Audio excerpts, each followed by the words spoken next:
Welcome to Dental Business RX. Practice success in 30 minutes or less. Thank you for calling ABC Dental. If you have an upper medium to larger dental practice, doing 1 million, 1.5 million a year or more, chances are that you've been approached at least by one or more corporate dental entities or DSOs interested in acquiring your office. And most likely their offer has been for a lot more money than you might have considered you'd ever get for selling. From my end, I'm getting more calls from clients than ever before about this, especially our clients with larger practices. And of course, the question I'm inevitably asked is, should I sell? Well, how I answer this question is obviously going to depend on the individual involved, their individual goals, plans, and so on. But that said, there are a number of points that I check with each person, every single one, so that I can properly weigh in with my opinion.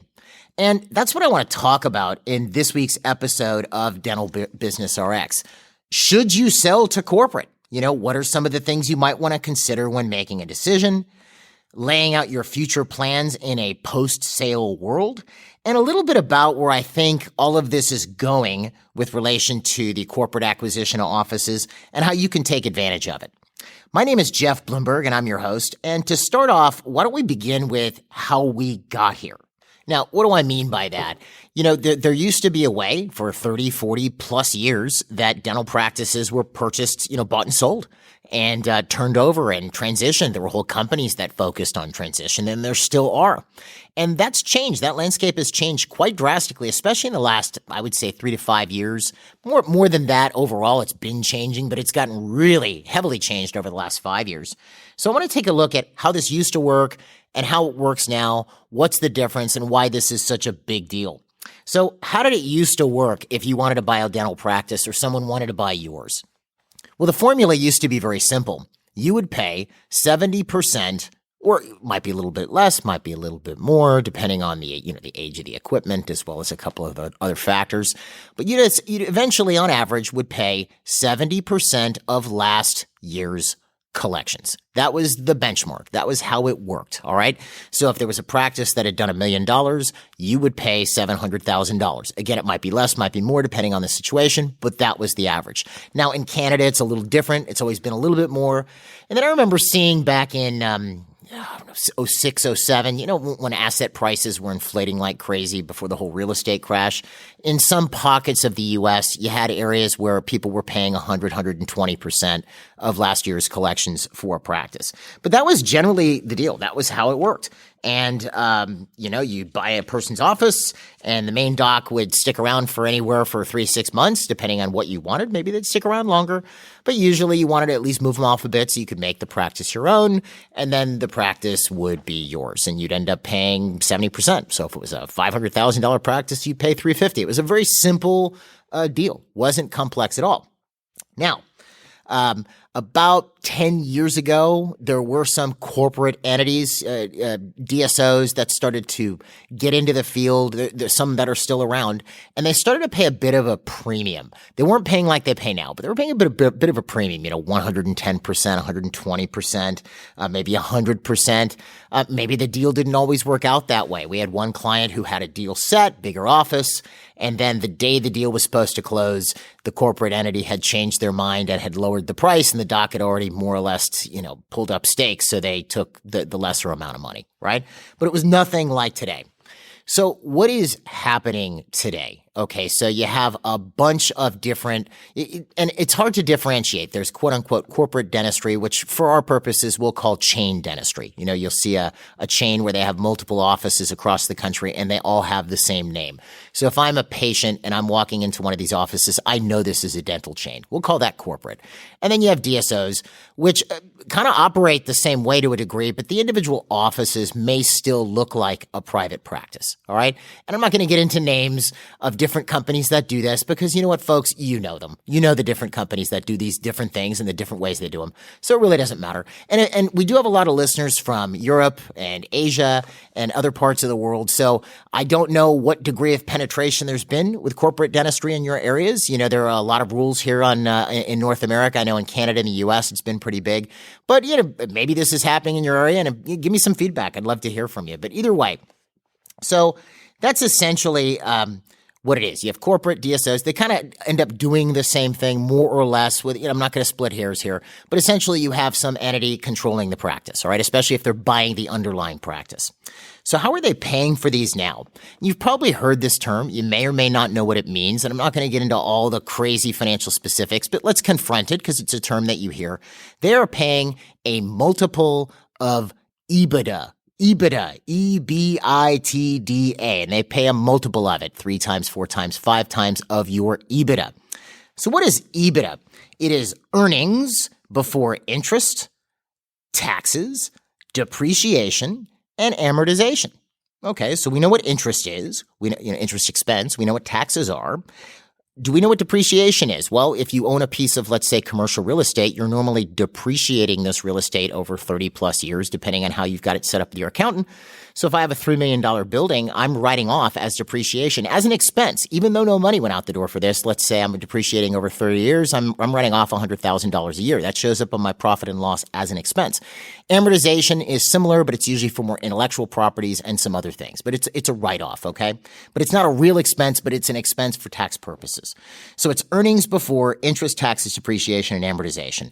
I'm going to put a link on the episode webpage to Investopedia because they have the best definition for it if you want to learn more about this. But essentially, that's what these DSOs are paying. They are paying a multiple of your EBITDA. So let's look at a couple examples of this. So let's say you have a doc and the doc's office is doing $1 million and the doc is making about $400,000 a year out of this office, between their salary and whatever profit that they make. Let's say, and this is going to be low, but let's say their accountant looks things over and they work out that their EBITDA is $250,000 to $300,000. Their earnings before interest, taxes, depreciation, and amortization. Okay, so they're getting $250,000 to $300,000 in EBITDA, but their actual take home and what they're showing as profit on their P&L is $400,000. Okay, so instead of getting for this $1 million practice $700,000. If they're getting a 5 times multiple of their EBITDA and their EBITDA is determined to be $300,000, they're getting $1.5 million. That's double what they would have gotten. Or if they're getting 7 times, which you wouldn't normally get for practice this size, they're getting $2.1 million instead of $700,000. Do you see? Big numbers. I've seen offices doing $4 million go for $7 million because the EBITDA was, it was a 5 or 7x multiple and the EBITDA was $1 million or a little more than $1 million. You get how this works.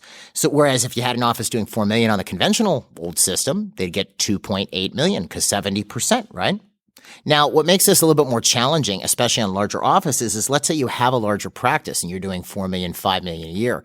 Number one, your buying pool is going to be very small. It's like if you own a 3-2, I'm going to take the Tampa Bay area as an example, which probably isn't a great example because real estate prices here have gone, parabolic, but let's say you have a 3-2, and it's worth $400,000. 3-2 in, St. Petersburg, Florida, or Largo, Florida, Tampa Bay area, and it's worth $400,000. That house, there's a lot of people who can buy that house. So if you go to sell that house, your buying pool is very large. There's tons of people. It's almost like a pyramid, and you're towards the bottom of the pyramid. It's a 3-2. It's a desirable family home. It's in the right price point. There's lots of people who are going to want to buy that house. Okay. But let's say you have a house worth $3.5 million. Now, the $3.5 million house looks a lot better than the 3-2. I mean, your $3.5 million house is, 6 bedrooms and 9 bathrooms. It's beautiful. But now you're towards the top of the pyramid as far as your buying pool. There are a lot less people who can pony up $3.5 million to buy your house. The buying pool has thinned out. So the same thing happens with a dental office. If you have a dental office that's doing, let's say, $5 million, even at the conventional valuation of 70%, it's $3.5 million. There aren't a lot of individuals who will be able to come up to you and go, sure, I'll give you $3.5 million. They can't get the bank to give it to them or they don't have it themselves. So unless you're going to hold on and do the financing yourself, you're going to have a hard time finding an individual who can actually afford your practice if you have a larger office.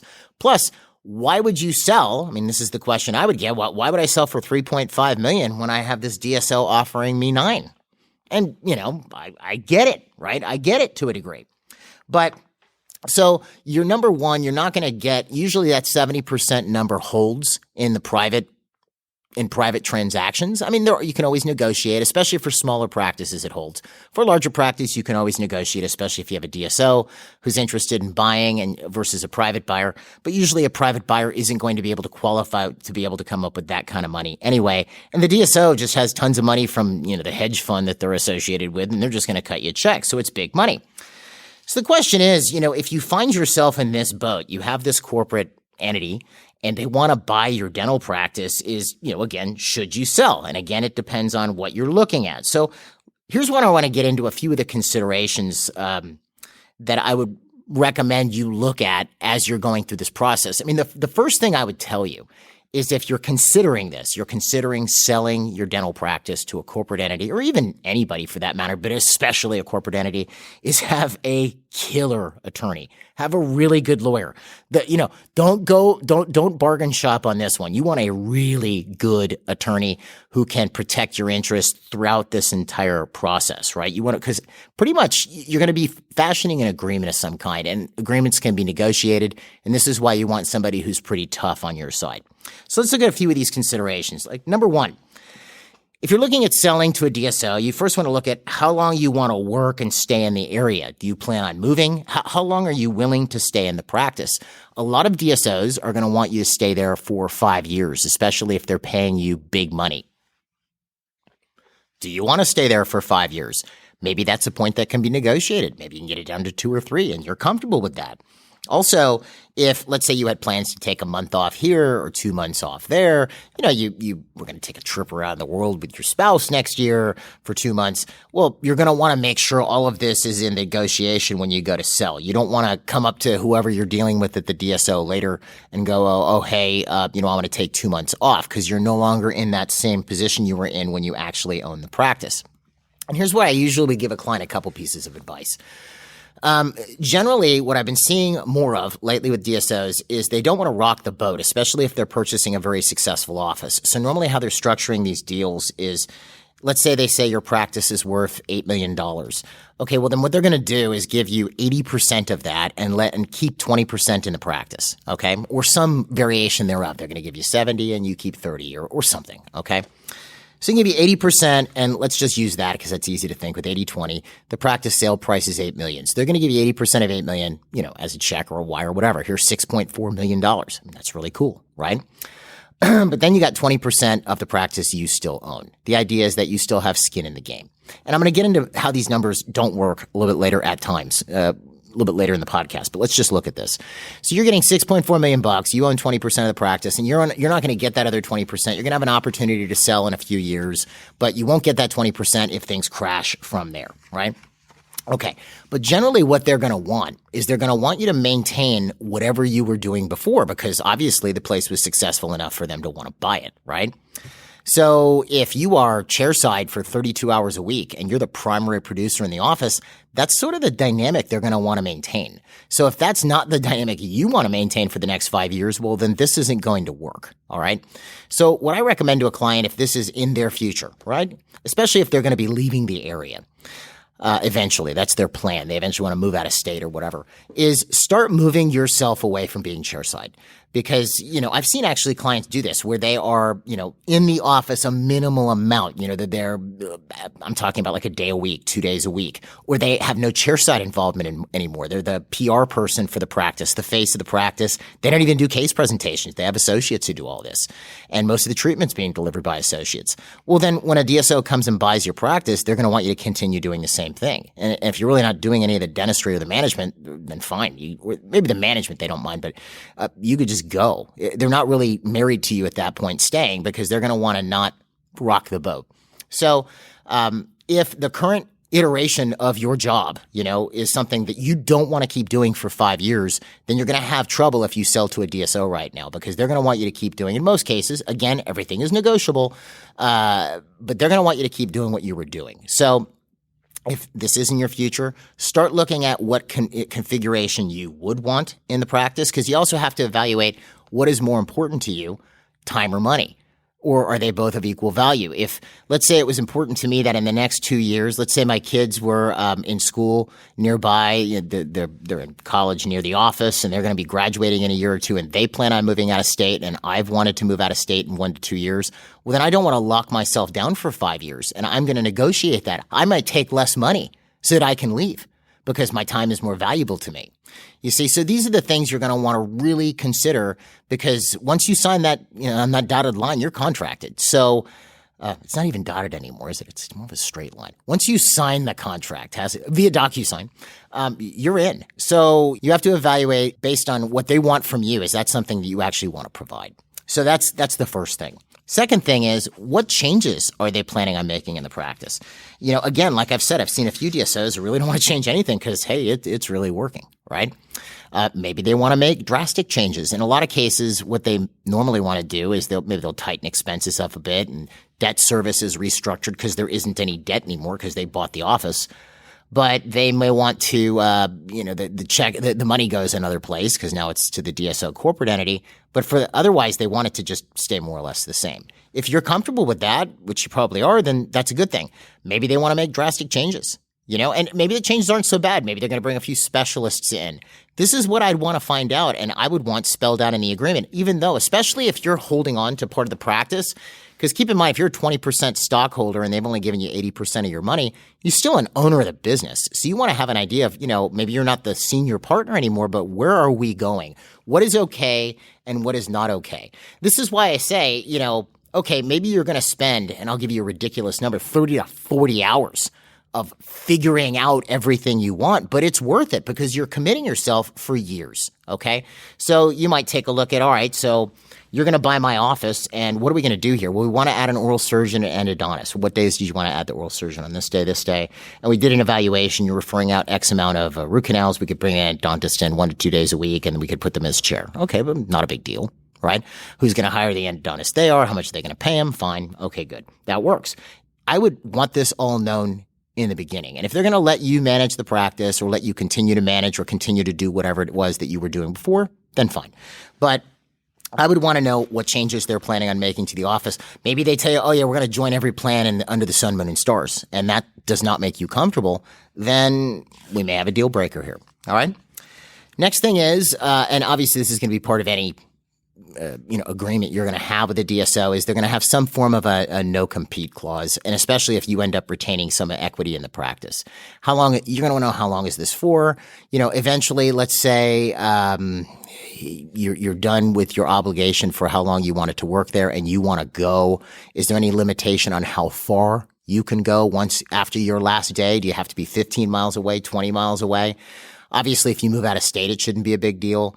But you're going to want this examined very thoroughly because once you're done working with the DSO, not everybody's going to be done. Some people are going to work there the rest of their career and then just retire, and they're happy.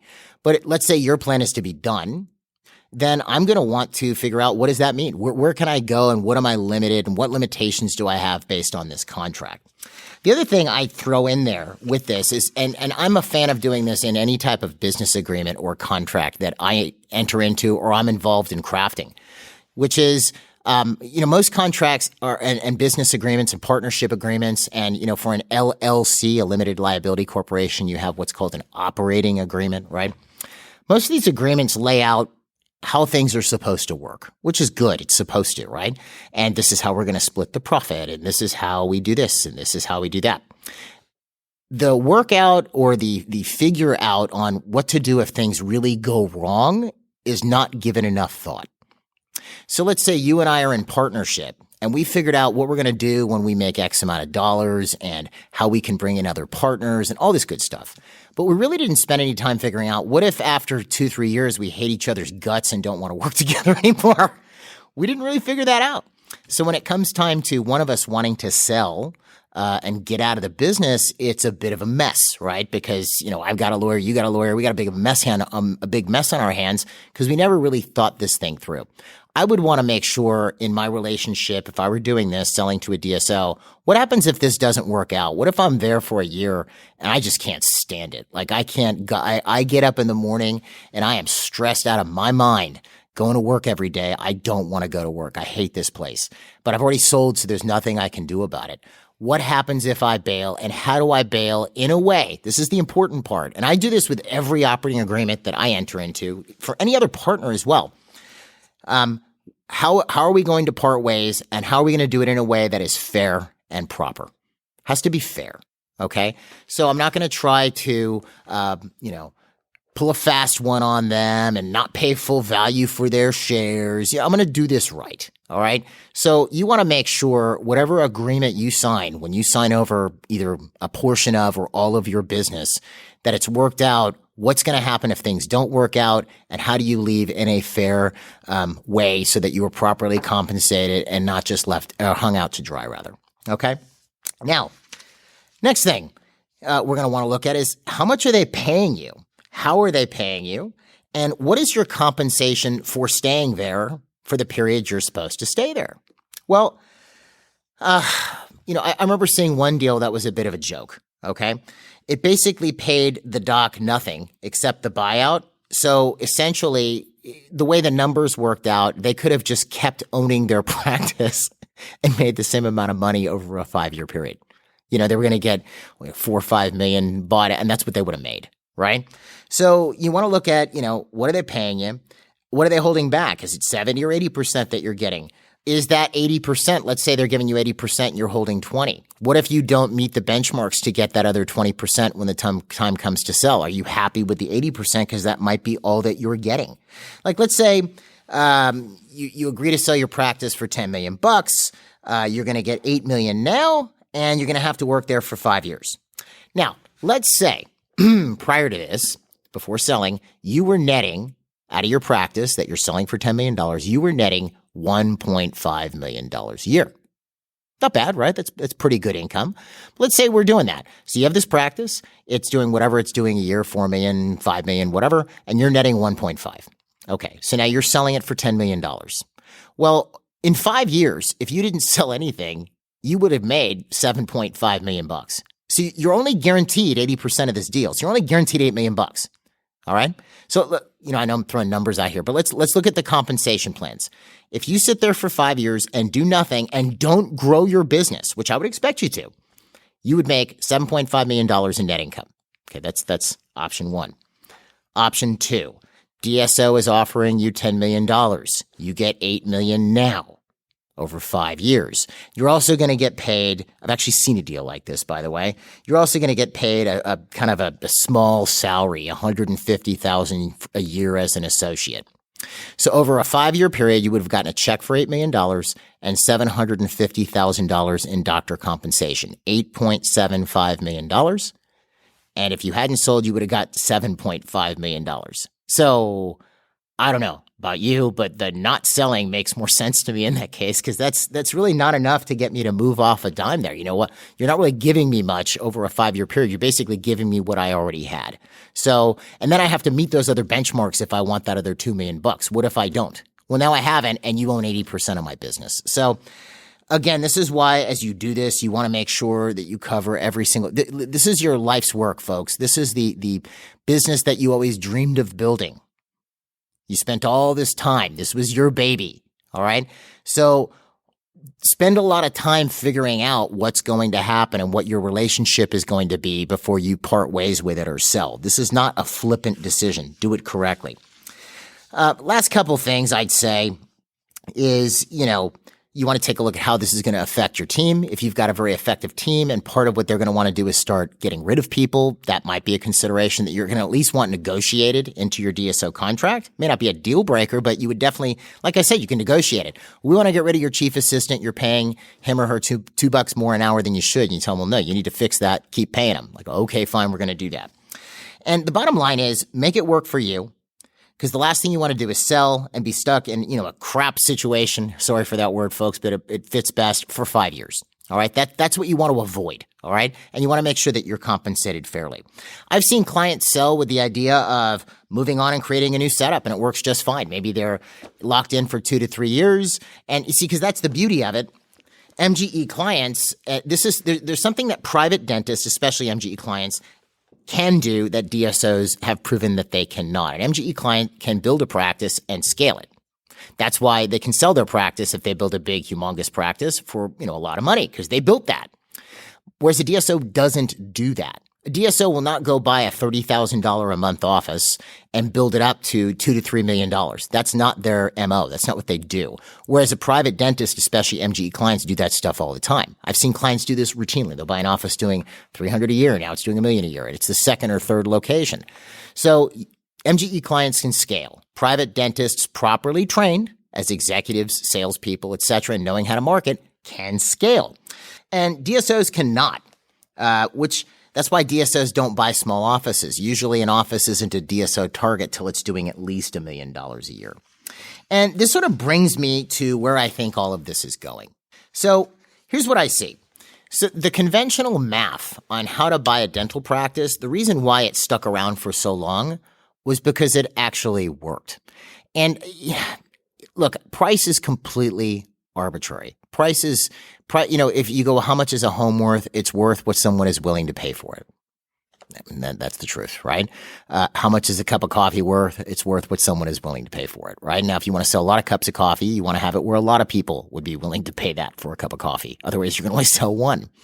I remember seeing dentist. He was a MGE client years back, never did more than the initial seminars. But one of the issues was what he was charging for just regular run-of-the-mill crown was double, almost triple what the other doctors were charging in his area.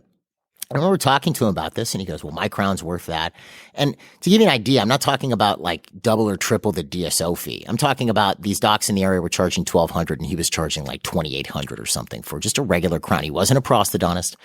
And, he ran into problems with patients on this. And, it worked for him in his mind, but he had a lot of people who had a hard time paying that for that crown, especially when they would file insurance and find that the UCR for the crown in the area was $1,200 or $1,300. So, if you're going to appeal to the masses per se, you have to have a price that people are willing to pay. Without getting to the point where it's just ridiculous that they're paying too little, if that makes sense, right? So there is a fair price for something, and you can see it. You'll see renting an apartment costs $1,500 a month. Like, okay, fine, or $2,000 a month. Then all of a sudden, a comparable apartment is $4,000, and you look at the features of both, and you go, "Why is this $4,000? It just doesn't make sense." What you're looking at is it is overvalued. And that's sort of what happened back in 2006 through 2007 and, 8, 9, during the financial crash, was you had people paying mortgage payments on houses and apartments that they could never rent out for enough money to cover the mortgage payment. Those houses were overvalued. It is possible for things to be overvalued. We go through this cyclically in society. So where do I think this is going? I think that 70% number actually works because it's correct. And I think what's happening is there's a lot of money floating around. And, so you have with these hedge funds or DSOs or private equity or whatever, and they're paying, I'm going to say it, they're paying, this may be controversial, I don't care. They're paying too much for these offices. And look, I'm not saying that your office isn't important or valuable or good, but the math they're using doesn't necessarily work in my mind for a private dental practice. And I think dentistry as a corporate thing doesn't work as well as, a hospital or a walk-in clinic. Those things work okay. But when you get into where dentistry has much more of a relationship associated with it, you're used to seeing your dentist. You're not used to seeing the next random dentist who walks into the room. Whereas if you're in the emergency room, that's what you got, right? But even if you go to a specialist doctor, a cardiologist or something, you're used to seeing your cardiologist. He or she may be in a group practice, but it's your doctor. So it gets a bit weird. I think that these practices have been overvalued. So what happens? So here's an office that maybe did $1.5 million, which would put its value using the old math at 1.050, and corporate comes along and buys it for 2 or 2.1.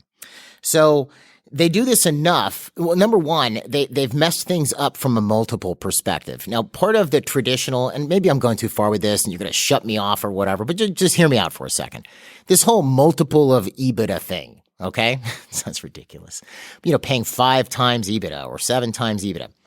The way that's always traditionally worked was if I'm paying a multiple of an EBITDA for a business, it really depends on how integral the owner is to that business. Okay.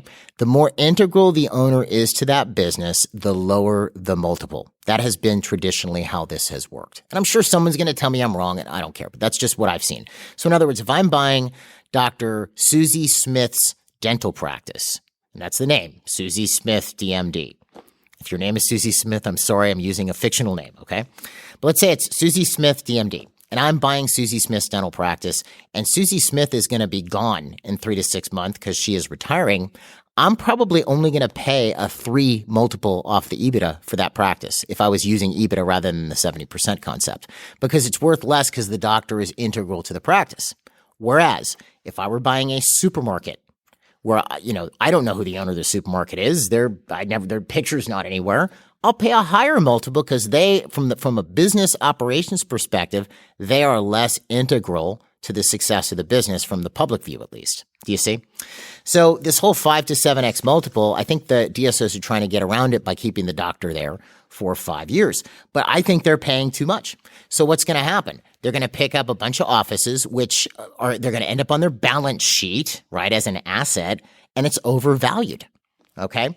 And so then you end up with a bunch of these. And when you put a bunch of these practices together under one DSO, all owned by the same DSO, now the value of the DSO goes up. It's sort of exponential at that point, right? You get a bit of a geometric progression. So then other people want to invest into this DSO.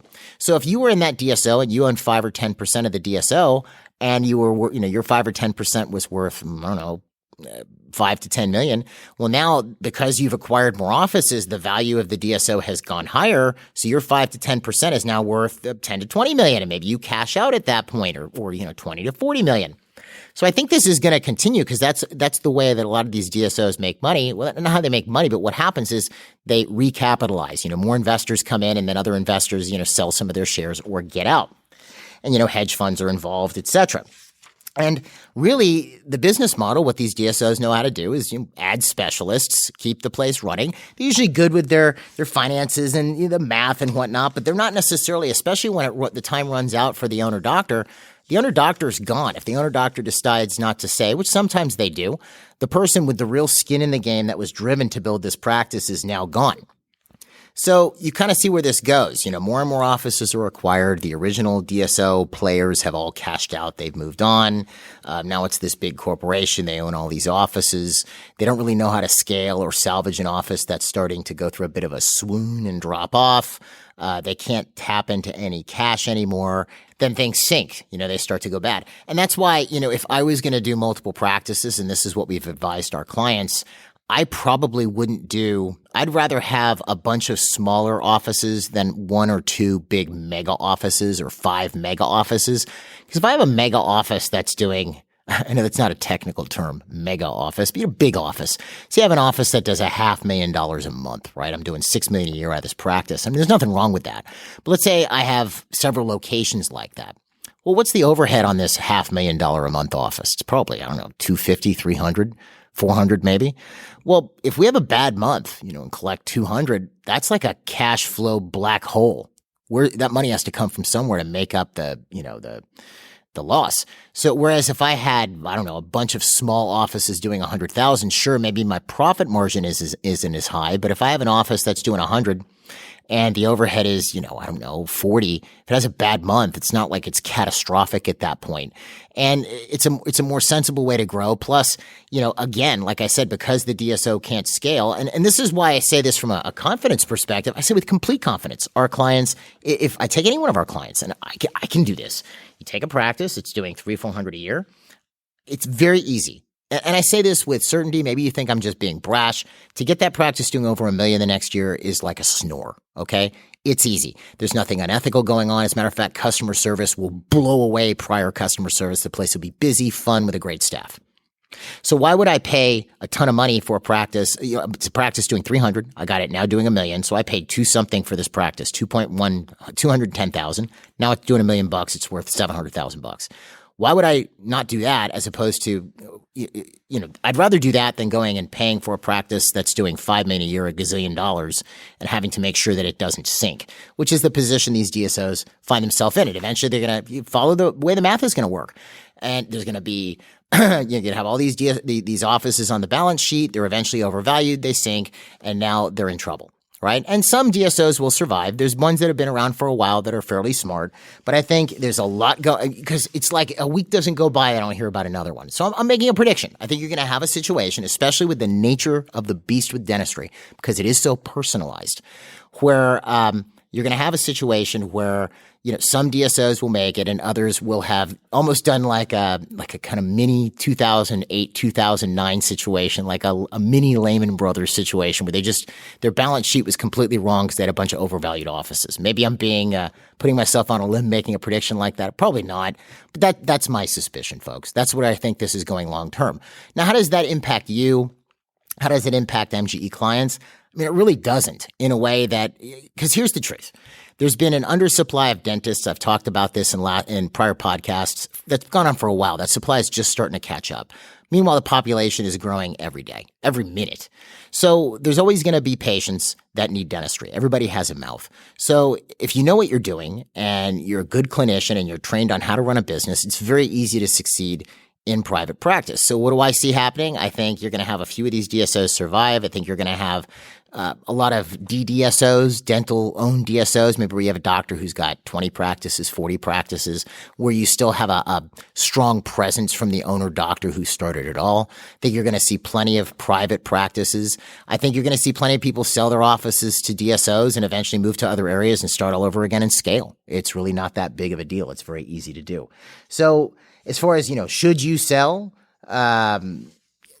I've gone over some of the major considerations, but really ultimately it's your decision. I don't see, obviously I wouldn't want to put myself in a position where, I'm screwing over my patients, which I don't think you will, as long as you make sure good dentistry is going on there. But you have to look if the deal works for you. Make sure you have an amazing lawyer. Could be a great deal.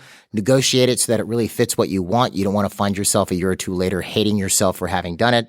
And, when it's all done, if you feel like it, go to wherever you're allowed to go based on what you negotiated and open another office. Why not? Right? We have lots of people who have done that, and it's really not that difficult. Anyway, I wanted to throw this out here, and as I mentioned, this is more of a North America concept, even though we do have listeners from all over the planet, actually, which is really cool, by the way. Which that's kind of neat to look at, but it's more of a North America type concept. Maybe you're not in the position where this is happening to you now. Maybe you will be someday. So it's something to think with. I hope this helped. If you have any questions about MGE, you can find us online at mgeonline.com. You can also email me directly if you'd like. I'll put a link on the episode webpage at B as in boy, at mgeonline.com, or you can call us at 800-640-1140. Folks, I hope this helped. Again, have a great week, and we will see you at next week's episode.